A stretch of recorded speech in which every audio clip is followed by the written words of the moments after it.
pagbabanta ni Sara Duterte, yun ang focus ngayon. Titingnan yung probable cause. Sigurado na po, dito pa lang sa pagbabanta ni Sara Duterte kay President Bongbong Marcos, kay Lisa at saka kay Martin Romualdez, dapat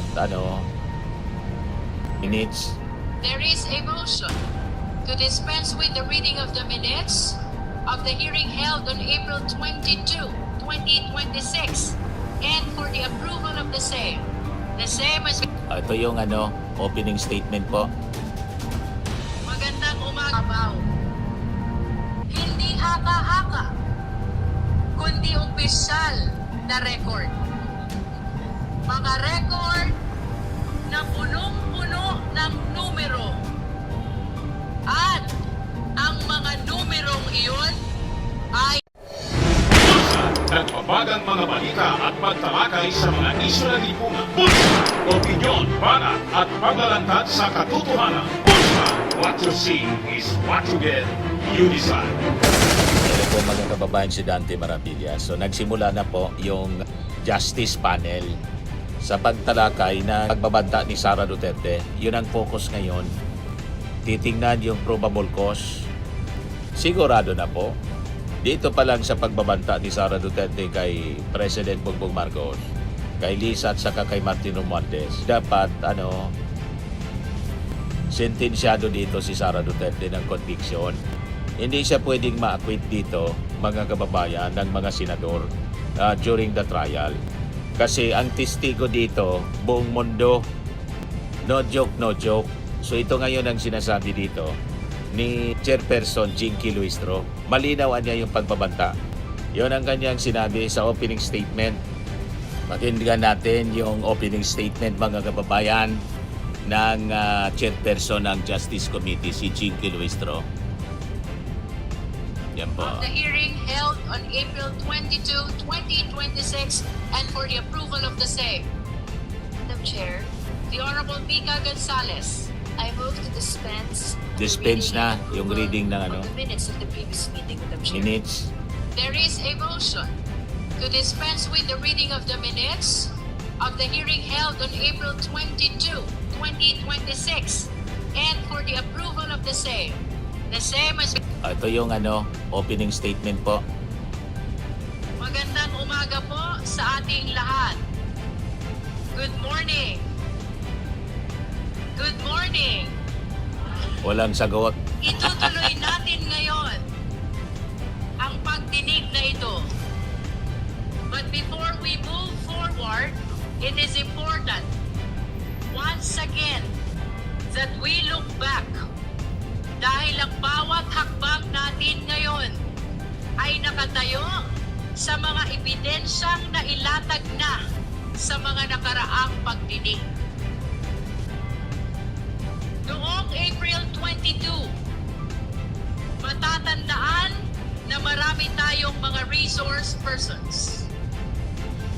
Ang Ombudsman, ang Anti-Money Laundering Council or AMLC, ang Securities and Exchange Commission or SEC, at ang Bureau of Internal Revenue o BIR. Sa pagdinig na yon, we entered what we describe as the territory of forensic truth, kung saan hindi opinyon ang nangingibabaw, hindi haka-haka, kundi opisyal na record. Mga record na punong-puno ng numero. At ang mga numerong iyon ay nagsalita.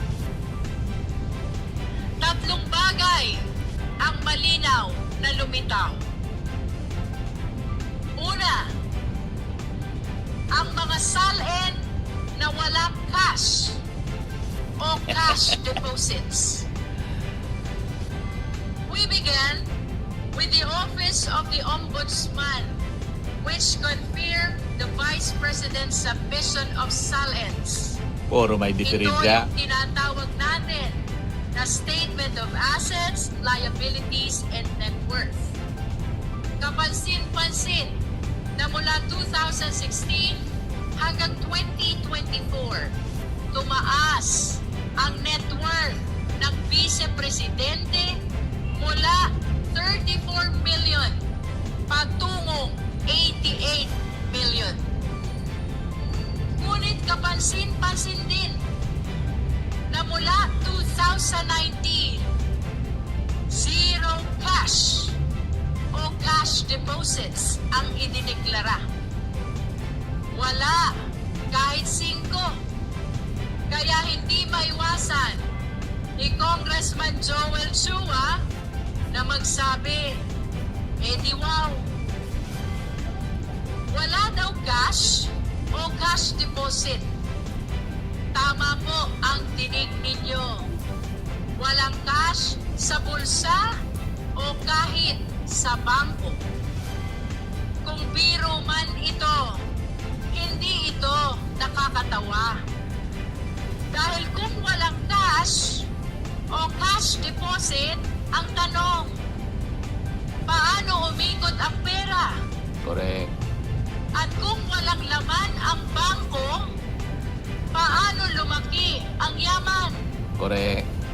At paano nakapag-deposit si Congressman Percy Sendanya sa isang bank account na nakapangalan sa Vice Presidente? Correct.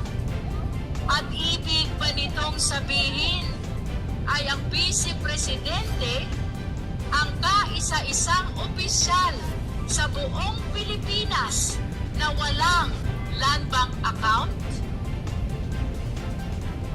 At iyan ang mga tanong na iniwan ng SALN. Pangalawa, ang AMLC at ang bilyon-bilyong galaw ng pera. Sumunod na nagpahayag ang AMLAC, isang ahensyang walang kinikilingan, isang ahensyang sumusunod sa datos. At sa pagtatanong ni Congressman Terry Ridon, transactions at 33 suspicious transactions na nagkakahalaga ng kabuuang 6.7 billion pesos. Siguro, magandang isipin kung gaano kalaki ang halagang ito. Mahigit 6 na bilyong piso. At hindi. Kapag ang SALN ay nagsabing zero cash o cash deposit, pero ang AMLAC ay nagsabing 6.7 billion, hindi na ito simpleng discrepancy lamang. O kahit ang basehan natin ay ang net worth na 88 million, napakalayo pa rin nito sa bilyon-bilyong transaksyon na nakita ng AMLAC. Ito na ang tinatawag ni Congressman Chel Jokno na smoking gun. Pangatlo, ang mga paratang ni dating Senator Sonny Trillanes na nakumpirma.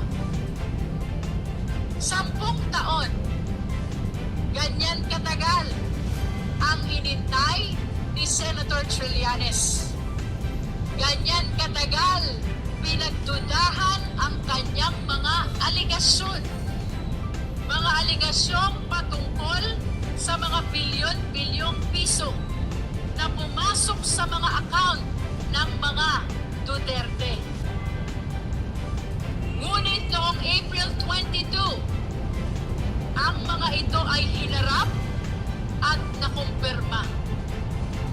Pumili Confirm. ng mga transaksyon at lahat ng ito ay kinumpirma. 18 out of 18. 18 sa 18.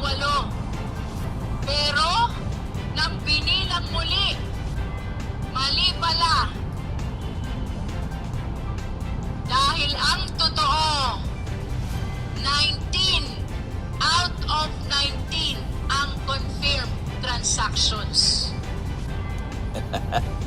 Dumami pa. Hindi ito tsamba. Hindi ito coincidence. Ito ay kumpirmasyon. Dati, parang chismis lang. Ngayon, may official record na. At nang mag-match ang mga paratang ni Senator Trillanes at ang official record, lalo pang luminaw ang katotohanan. Sa madaling salita, SALN, AMLC report, at ang paliwanag ni Senator Trillanes, iisang direksyon ang tinuturo. At gaya ng sinabi ni Deputy Speaker J.J. Suarez, hindi talaga tumutugma ang kwento sa kwenta. At sa puntong yon, mabigat ang binitiwang tanong ni Congressman Kaya hindi Benny niya kayang Abante. harapin po. Sinasabi nyo, Hindi na naman nag-attend si Sara. buhay? Pero paano naging simple Kasi kung totoo. milyon-milyon ang payout? Dito sa milyon-milyong payout, may mga pangalan na nabanggit. Mga pangalang hindi basta-basta makakalimutan. Names like Michael Yang and Sammy Uy. These are not ordinary names. Lalo na dahil napakalaking pera ang pinag-uusapan. At base sa pahayag ni Senator Trillanes, merong pahiwatig na isang pattern, isang sistema. At dahil dito, dapat magkaroon pa ng mas malalim pa na investigasyon. Kailangan tukuyin ang buong lawak ng network na ito. Kung sino ang sangkot, paano gumalaw ang pera, saan ito nagmula. Hindi ito pwedeng baliwalain. This warrants a separate, focused, and full-scale investigation. In this light, we humbly invite the attention of the AMLC, the NBI, the DOJ, and the Ombudsman. At pagkatapos ng diskusyon patungkol sa SALN, sa AMLC report, at sa pahayag ni Senator Trillanes, tumuloy tayo sa ibang ebidensya. We also examine corporate records through the SEC. At ang bumuluga sa atin ay isang malinaw na palaisipan. Nakita natin na may kumpanyang nabanggit sa SALN na hindi naman kinikilala ang Vice Presidente bilang stockholder. Napaisip tuloy tayo na baka ang mga pangalang nakalista ay mga anino o dami lamang. Mayroon namang isang kumpanya na nagmamalaki ng gross income, daang-daang milyon. Ngunit ang profit margin ay tila nakapagtataka, less than 1%. Habang ang ibang kumpanya naman ay wala talagang kita at puro net losses. Logi. So saan galing yung milyon-milyon, yung bilyon? Ni Congressman Lordan Suwan, nakita natin na mayroon ding isang kumpanya kung saan aktibo ang Vice Presidente bilang stockholder at board member. Kaya bumabalik ang tanong, maaari ba na maging aktibo sa negosyo ang isang nakaupong Vice Presidente? Maaari ba na maging public servant sa umaga at negosyante sa gabi. At pagkatapos ng mga usaping ito, tumako tayo sa kahon. Isang selyadong kahon mula sa BIR. Punong-puno ng ebidensya. Ngunit nananatiling sarado, nananatiling selyado.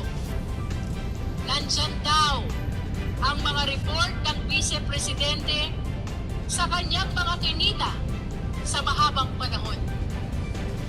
Ibig sabihin, kung hindi may paliwanag ang bilyong-bilyong transaksyon na nakita ng AMLC, nasa loob kaya ng kahon na iyan ang paliwanag?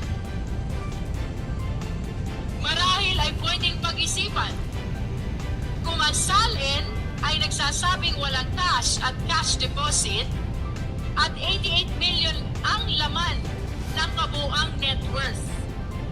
Paano ito itatapat sa report ng AMLC na nagpapakita ng mga transaksyon na umaabot sa bilyon-bilyong piso?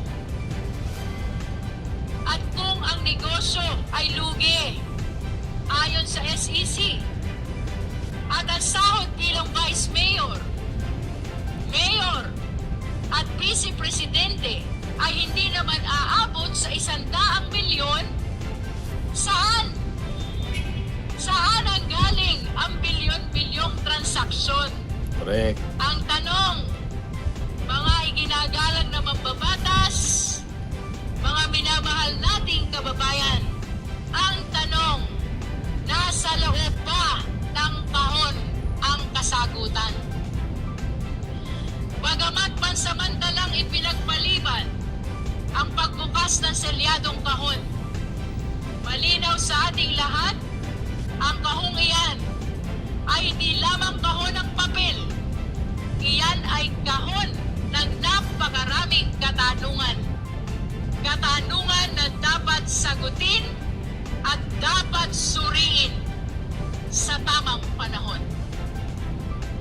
Pagkatapos ng mga revelasyong ito, agad-agad nag-react ang kampo ng Vice Presidente. Muli, 3 punto ang malinaw sa reaksyon nila.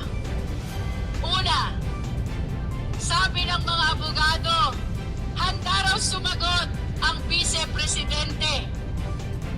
Handa raw siyang humarap, pero sa Senado.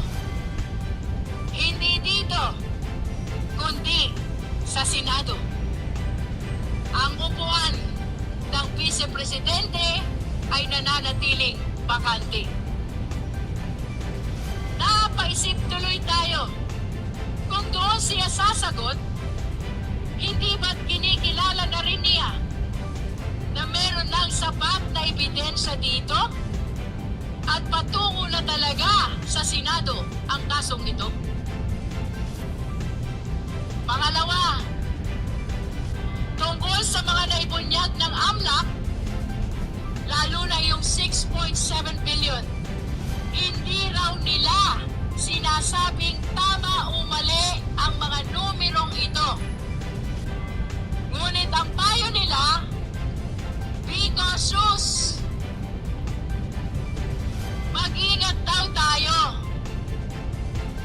Mag-ingat. Naaalala tuloy natin si John Lloyd Cruz sa kanyang karakter na Popoy. Kapag pinapayuhan tayo ni Popoy na mag-ingat, damang-dama natin ang pagmamahal. Yan talaga ang paalala ni Popoy. Ingat tayo lahat. Pero dito, ang bilin nila na mag-ingat tayo ay mukhang hindi galing sa malasakit. Tila isang babala. O baka nga, isang babala. Mag-ingat.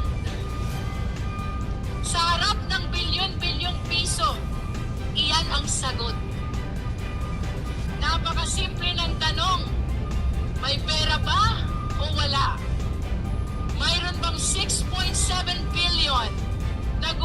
sa ilalim ng mga pangalan nila?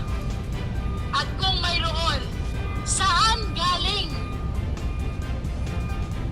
Tapos tayo ang mag-iingat? Be cautious daw? Anong klaseng sagot yan? Mag-ingat daw kasi baka raw bloated ang 6.7 million na binanggit ng AMLAC. At baka paikot-ikot lamang ang pera kaya lumaki ng ganito. Theoretically, posible. Pero isipin natin, mga kasama sa komite, sinong matinong tao ang gagawa niyan? Anong klaseng tao ang paglalaruan ang pera ng ganoon? Paikot-ikot? Palipat-lipat? Inflow? Outflow? Sa loob ng napakaraming taon? Para ano? Para umabot sa bilyon-bilyon. O baka naman, ito na nga ang binabanggit ni Congressman Sia Adjong na nilalabhan na ang pera.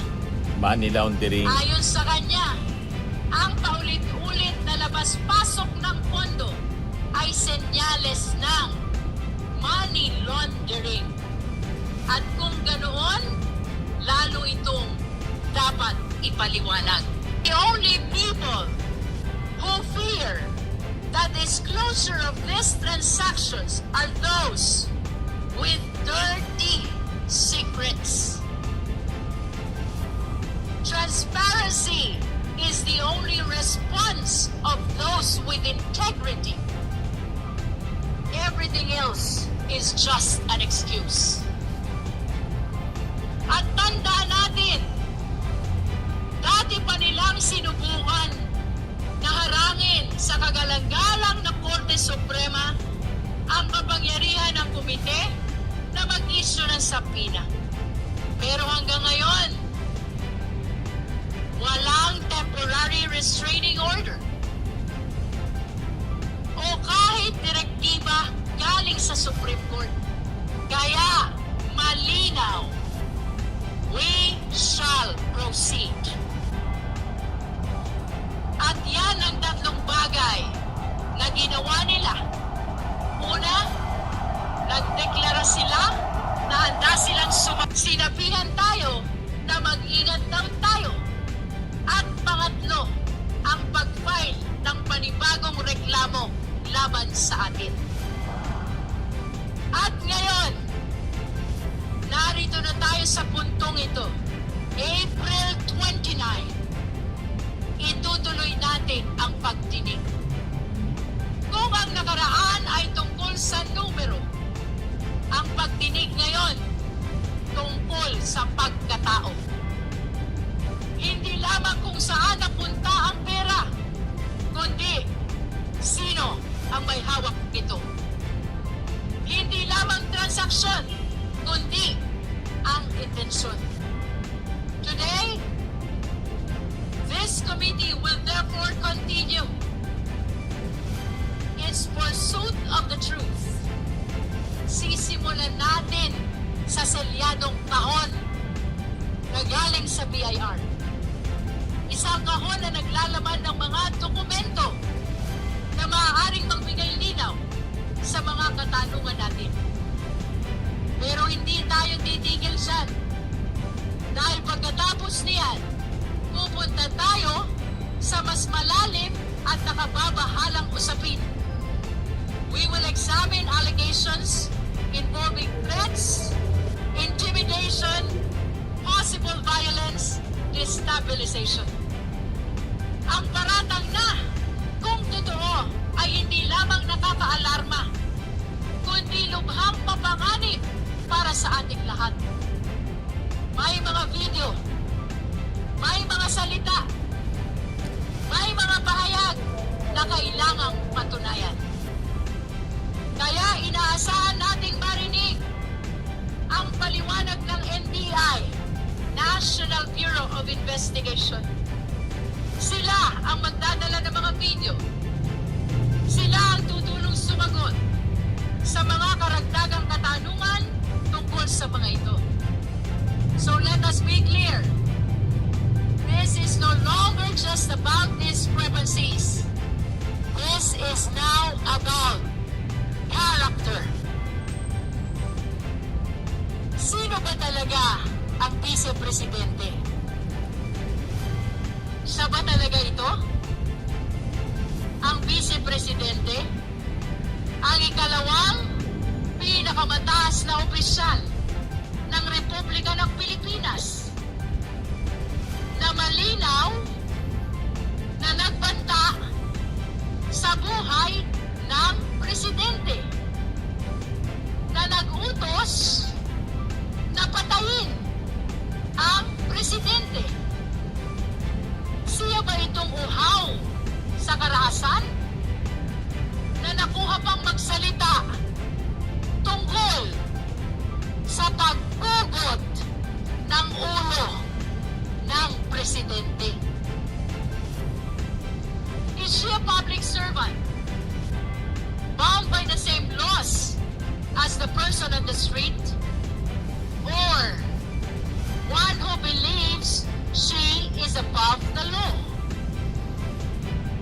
Siya ba ay lingkod bayan na yumuyuko sa batas? O isang makapangyarihang tao na gustong paluhurin ang batas? Ano ba talaga ang kanyang tunay na kulay? Iyan ang tanong natin sa araw na ito. Iyan ang susubukin nating sagutin.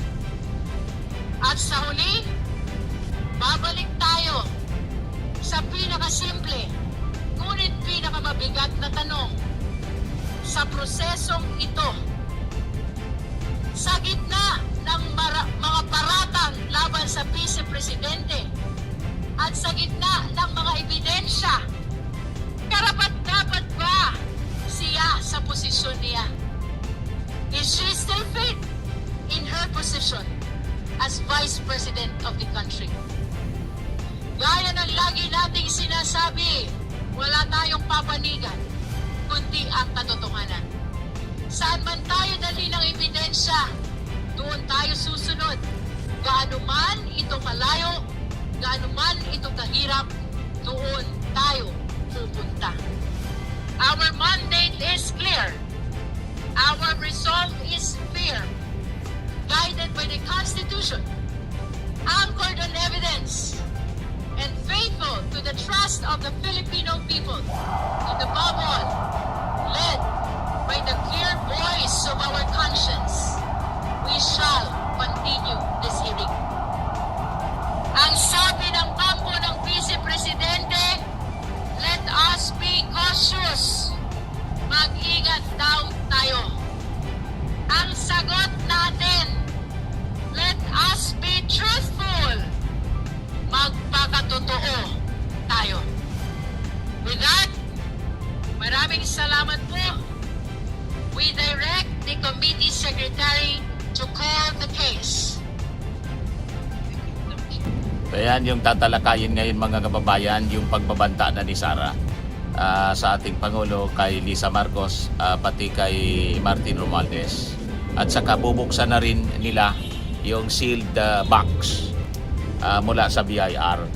Tapos yung BIR po, nag-utos na rin para sa tax audit sa mga companies link kay Sara Duterte at saka sa kanyang asawang si Mans Carpio. Checkmate niya, Mr. Maravillas. Checkmate po. Lahat ito consequences ng mga maling ginawa ni Sara Duterte. Sabi natin, walang dapat i-blame dito kundi sarili niya. Parang yung kanyang tatay na nakakulong siya dahil sa kanyang mga ginawa. Consequences ng mga maling aksyon na kanyang ginawa sa kanyang posisyon. Ayan man lang po, abangan natin yung mga susunod na developments nito. Live siya maghapon hanggang mamayang gabi siguro. Ako po si Dante Maravillas. Bye-bye po. God bless. Max Firming and Lifting Cream, pinapahid po sa mga pulses in affected area. Mainam po sa paninigas ng mga kaso-kasuan. Ito naman po, Automax Radiant Serum. Sa mukha naman yung application. Anti-aging po siya. You will look 10 years younger than your age. Sa mga cancer patients naman po, baka lang gusto ninyo itong itry. Neng siya red mixed fruit drink. Hindi mo po siya gamot, food supplement siya. Kaya lang, gawa siya mga kababayan sa goji berry. Yung goji berry may anti-cancer properties. O ngayon, yung mga inquiries ninyo, dumiritso na lang kayo sa aming messenger sa Facebook para masagot namin agad. Ayos pa? Ayos na ayos niya, Mr. Maravilla. Sa mga naghanap po ng malinis and spacious fitness gym, pumunta lang po kayo sa aming Colossal Fitness Gym. May Grab car rental din po kami. But anyway, ito po pala yung aming bagong product na binibenta online. I am worldwide amazing pure organic barley powdered drink mix from Australia. Negosyo to ng aking anak na architect entrepreneur Riz Maravillas. Ayan po. Kontakin na lang po ninyo siya, Riz Maravillas on Facebook. Ang mga health benefits niya, boost immunity, improves digestion, enhance energy levels, pack with antioxidants, prevent cancer. Ito naman po yung bago naming product na binibenta online. Eye Glow Serum, whitening po siya. Tingnan ninyo yung epekto sa aking anak na architect before and now. Yung mga inquiries po ninyo, dumiretso na lang kayo sa kanyang Facebook account, Riz Maravillas.